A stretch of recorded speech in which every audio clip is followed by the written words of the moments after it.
Sveiki visi. Šiandien atvykau į Veliuoną. Ji randasi Jurbarko rajone.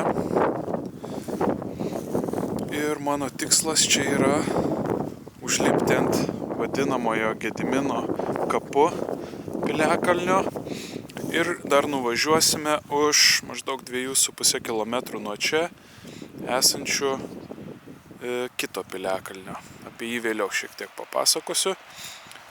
Ir visas šitas Jurbarko rajonas, Panemunės kraštas vadinamasis, turi gana gražių vietų iš tikrųjų. Štai ir Veliuona su puikiais piliakalniais, štai vienas iš jų. Ir Vytėnai su pilimi, Raudonė su pilimi, Seredžius su piliakalniais. Žodžiu, tikrai rasite ką pamatyti čionai. Kągi, o mes einam, pasižvalgysime iš arčiau, kaip atrodo Gedimino kapo kalnas, piliakalnis. Jis datuojamas 13-15 amžiumi, šlaitai statūs iki 30 metrų aukščio. Na, matom, tikrai statūs, nemelas. Aš pabandysiu lipti dabar šitais laiptukais. O, Veliuonos kadrilis, pilies kalnas. Diena gana niūroka, apniukusi, bet kažkaip nusprendžiau atvykti čionai. Nes man visai patinka ir tokios dienos. Svarbu nuotaika gera, tai galima lankyti Lietuvą ir fiksuoti, ką turime įdomaus, gražaus. O čia kaip gražiai atsiveria peizažai. 1912 metais Kryževickio vadovaujama ekspedicija apie 1000 kvadratinių metrų plote rado sudegusių pastatų dalių, grindinių, žmonių palaikų, ginklų, konkrečiai arbaleto antgalių, darbo įrankių, buities daiktų. Pasak legendų, čia žuvęs Lietuvos didysis kunigaikštis. 1925 metais jam pastatytas paminklas. Ir kągi čia prieiname. Taip. Labai sunkiai matosi išskaptuota kažkas, bet labai jau sunkiai matosi, kas čia parašyta, atvirai pasakius. 1924 gegužės 20 Gedimino stulpai aukščiau. Tegul bus amžinai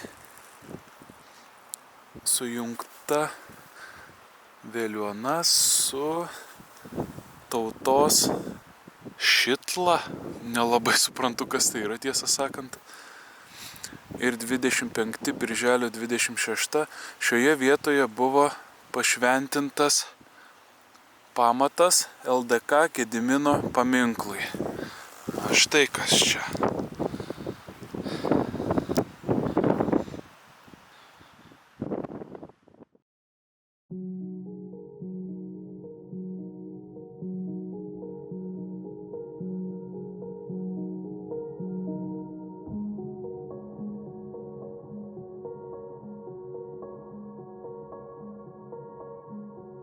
Šioje vietoje 2011 metais lapkričio 2 dieną atkurta šventa protėvių ugnis Gabija.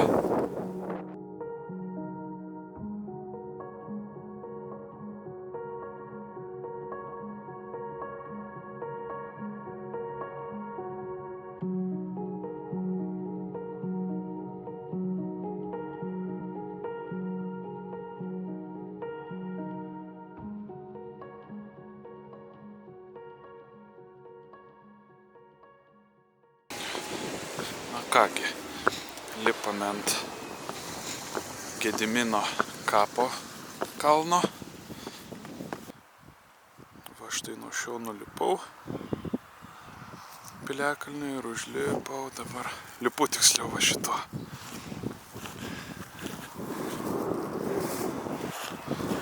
Ten Nemunas teka štai. Ir gaidys gieda kažkur įnoringai.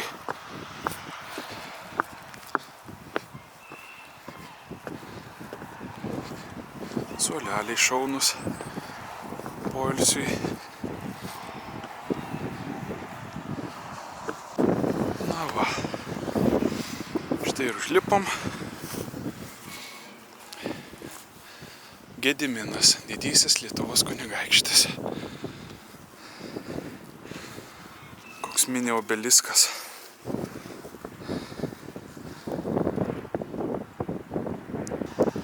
Štai ir kryžius.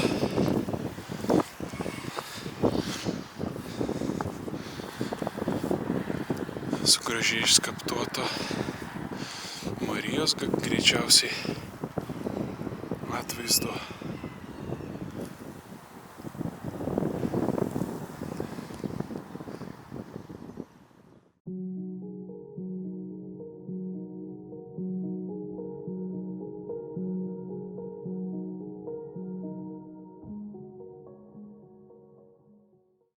Nagi įdomu, kur čia prieisime.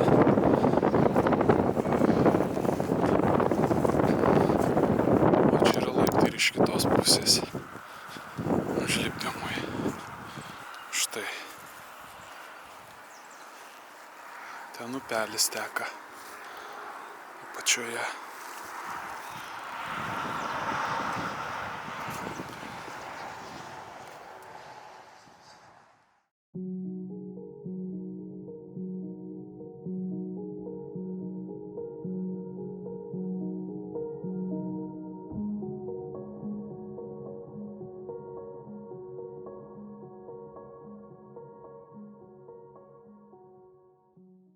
Štai tokie va šlaitai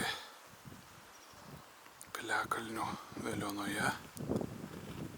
Neužilgo vyksiu į greta esančius Piliakalnius, tiksliau Piliakalnį, Vokiečių ordino buvusi. Štai tolėliau matosi jau ir piliavietė, į kurią dabar nueisiu arčiau pafilmuot ir šiek tiek papasakosiu istorijos šitos vietos. Taigi, esame prie antrojo Piliakalnio Veliuonos, kuris vadinamas Pilaitėmis. Jis, kaip minėjau, jau anksčiau nutolęs apie 2,5 km nuo Veliuonos miestelio į vakarus ir datuojamas 14 amžiumi jis. Ant šio Piliakalnio stovėjo Bajerburgas. Bajerburgo pilis buvo pastatyta 1337 metais vasarą per kryžiaus žygius į Lietuvą. Ir pavadinta ši pilis buvo Bavarijos kunigaikščio Henriko garbei. Ją jam padovanojo dėdė Šventosios Romos imperijos imperatorius Liudvikas IV Bavaras. Bajerburgas turėjo tapti nukariautų lietuvių žemių centru. Pilį su Nemuno kairiuoju krantu ir keliu per Sūduvą bei Nadruvą į Sembą jungė medinis tiltas. Pilyje buvo apie 40 riterių ir apie 100 eilinių karių. Tačiau 1338 metais lietuviai sunaikino šią pilį ir neleido išsipildyti Vokiečių ordino planams. Taigi, pasivaikščiokime šiek tiek iš arčiau, pasižvalgykime, kągi čia pamatysime. Štai Veliuonos piliavietė, vadinama Pilaitėmis, 14 amžiaus datacija. Pilis stovėjusi visiškai ant Nemuno kranto.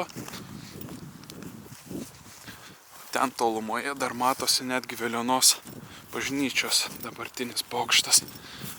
Va, kaip čia buvo. Tais laikais būdavo kasami grioviai aplinkui piliavietės. Dažnu atveju pripilama vandens, prileidžiama, ne tai, kad pripilama, prileidžiama vandens, o iš Nemuno jo prileisti čia jiems buvo matomai nelabai sudėtinga. O štai pačios piliavietės, Pilaitės, kaip vadinamos.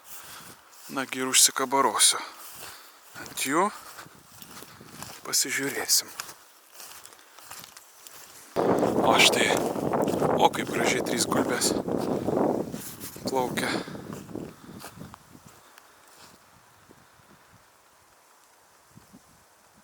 Štai kažkoks metalinis strypas. Nežinau, kas čia buvo. Medis, ąžuolas.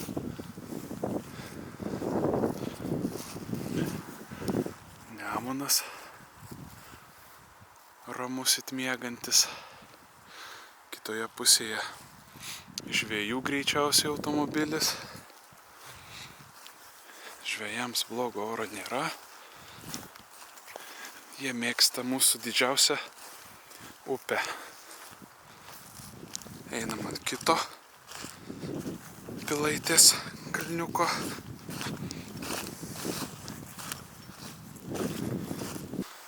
O, kai pagalvoji, vaikštant, prieš 700 metų buvusių vokiečių pilies liekanų. Štai koksai griovys.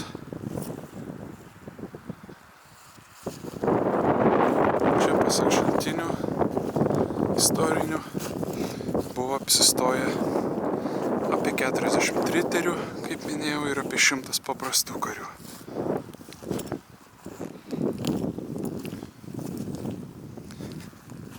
Ir Bavarijos valdovas Henrikas tuometinis.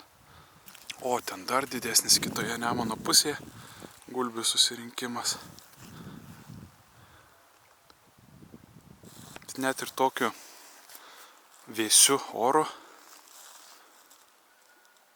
labai malonu pabūt gamtoje, net ir ne vasaros metu. Taip ramu čia.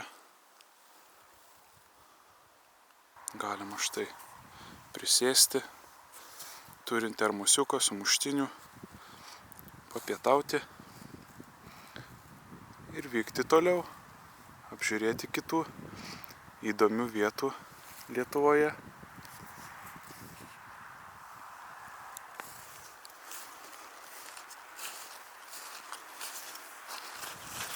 Aš savo ruožtu dar noriu nueiti prie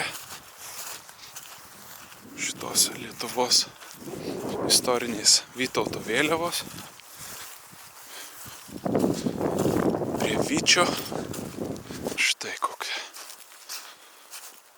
šauni, simboliška Lietuvos istorinė vėliava.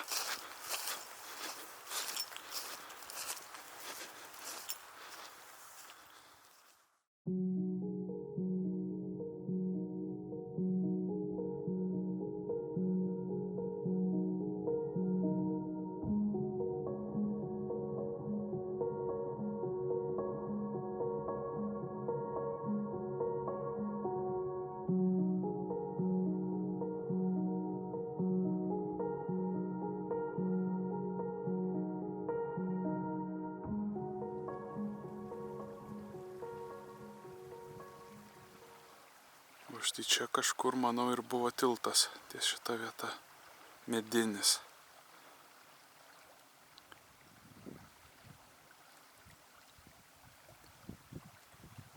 Kągi šiam kartui būtų tiek. Kviečiu užsukti, aplankyti Vėlenos piliakalnius. Tuo labiau, kad labai nesudėtingai pasiekiami, važiuojant geru keliu. Nuo Kauno link Jurbarko arba nuo Jurbarko link Kauno, priklausomai nuo kur važiuosite. Ir pasimėgauti šią akimirką. Iki kitų kartų.